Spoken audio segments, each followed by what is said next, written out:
All right, guys, it is Stanley Cup final time, and after a rough round 2, bounce back in round 3, it's going to be the Lightning and Colorado for the Stanley Cup in 2022. So let's start first with the Avalanche and Edmonton series. What I said going into this series and what I kind of anticipated, what a lot of people anticipated, was that Mike Smith was the difference maker in this series. Connor McDavid and Draisaitl scored at just epic proportions, something that we haven't seen since like the 80s in terms of how many points that they actually put up in that series and throughout the playoffs. But, however, Mike Smith was their undoing. Even in Game 4, multiple times, there were times where they needed him to step up and make that one save for them. It just didn't happen, and Colorado was able to roll. They looked like the best team to have a shot at the Stanley Cup outside of maybe Florida on paper, and they're here. They went through a pretty easy Western Conference in terms of the last 2 decades. I think that we could all agree that the Western Conference is kind of going through a pretty big transition period, and Colorado is an absolute force, and finally, they were able to get out of the second round and roll right through Edmonton. Now, on the other side, we've got the Lightning and Rangers, and I was pretty critical of the Rangers, and again, everyone in the comments that were Rangers fans reminded me, you guys continue to be the loudest on social media, so, you know, it is what it is. And this series, it was kind of a microcosm of what I anticipated early on against the Penguins. No matter what, the Rangers went 7 games with a really young lineup, and the best goaltender in the world, in all honesty, and they were able to shock a lot of people, myself included. I didn't think that they would get through the Penguins. They did. They battled back in that series down 3-1. I didn't think they would get through Carolina either, and here we are. And then when it all came down to it, they got up to a 2-0 lead, and their offense completely disappeared. And that was what happened in the regular season. Shesterkin carried them through a lot of the regular season, overachieved, in my opinion, in the regular season, and this is kind of what led everyone to believe, or a lot of people to believe, that the Rangers just weren't going to be ready yet. Shesterkin put on a performance for the ages. Their offense completely disappeared, and man, Tampa just looks impossible to knock out. I said this before, I've said this on stream quite a bit. I think that when it comes to the Stanley Cup, the reason why you see so many repeat champions, or champions that win multiple times, at least in the salary cap era, I think the reason why is because once you've won it once, you understand that you can get into elimination game. You don't need to be extremely nervous. You can play your game, and as long as you know to play the game that you guys have been playing, or that they have been playing the whole time,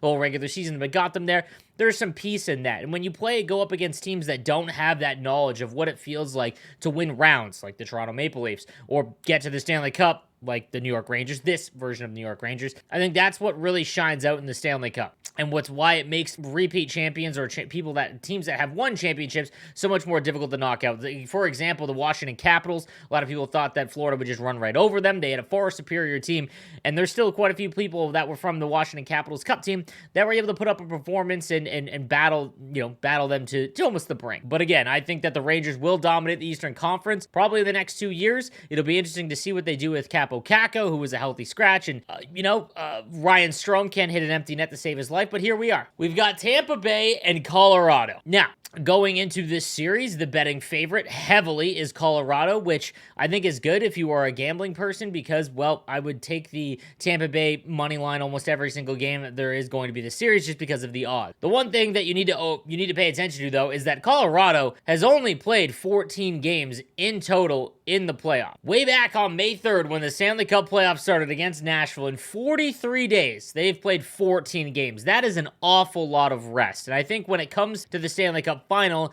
the team that is most rested usually has an easier shot, especially when their team is so good. Tampa Bay, on the other hand, I mean, they haven't played that many more. They went 7 against Toronto and survived, in my opinion. They absolutely crushed Florida, and then they went 6 against the Rangers. They played 3 more games, but still, it's been a little bit more heavy going for the Lightning. So 17 games in 43 days is a little bit more in terms of the amount of games played, obviously. Here is my prediction of how it will. I don't see any team knocking out this iteration of the Tampa Bay Lightning in less than 6 games. And even then, I think it's going to take a full 7 to knock out the Tampa Bay Lightning. It's always difficult, in my opinion, to bet on a team that has never done it before. This is the furthest Colorado has been since they've won the Cup, I believe. Yes, since they've won the Cup. And Tampa has been here 2 years in a row. And you can say that it was the bubble and all of that, and that's completely okay. Last year, I think, was more of a traditional win, but they have won 2 cups in the span of 8 months, and I don't know, I said this at the beginning of the postseason, I don't know how this team can keep playing at the level they're playing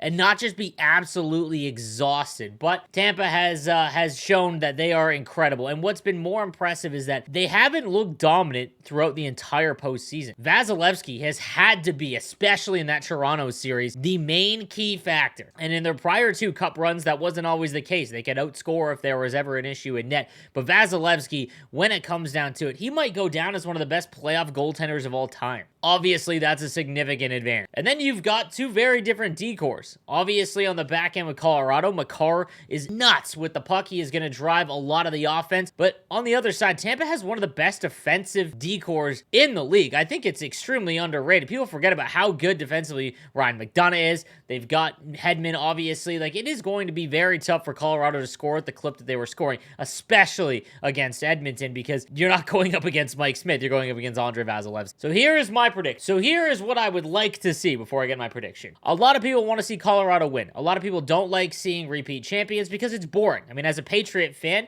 I've heard nothing, but absolute hatred for the Patriots. And obviously, if your team doesn't win and you see another team win consistently, that's going to draw some animosity. And it's kind of boring. You want to see new teams win. Normally, I love to see a team that has never won a cup win a cup. I think that that's fun in terms of just witnessing history. That being said, if the Lightning can win 3 in a row, in the salary cap era, regardless of the conditions of the COVID Cup and all of that, and I have to say, the way that they won the Cup, where they weren't able to see their families, anything, obviously it was a little bit different in a Mickey Mouse Cup run. Nonetheless, like, that was a daunting thing for all of those players to go through. If you win 3 in the salary cap era, I'm 32. I don't know if we'll ever see that ever again in hockey, just based on the way that the game is played with the salary cap. So part of me really wants to see the Lightning win. Obviously, I was a fan of the Lightning back in the day from Vinny Lecavalier. I think I would like to see Tampa win. Colorado is going to get their shot, again, probably next year to win a cup. 3 in a row is something in my lifetime I don't think I'll ever see. So that being said, I think I would like to see Tampa win, and I think I'm in the minority on that. Obviously, seeing McKinnon raise the cup, all of that, incredible. I'm not going to be upset whoever wins this cup, but I think I want to see Tampa win it a little bit more than the Avalanche. How I think it's going to go down. I think Colorado will win in 7. I don't know why.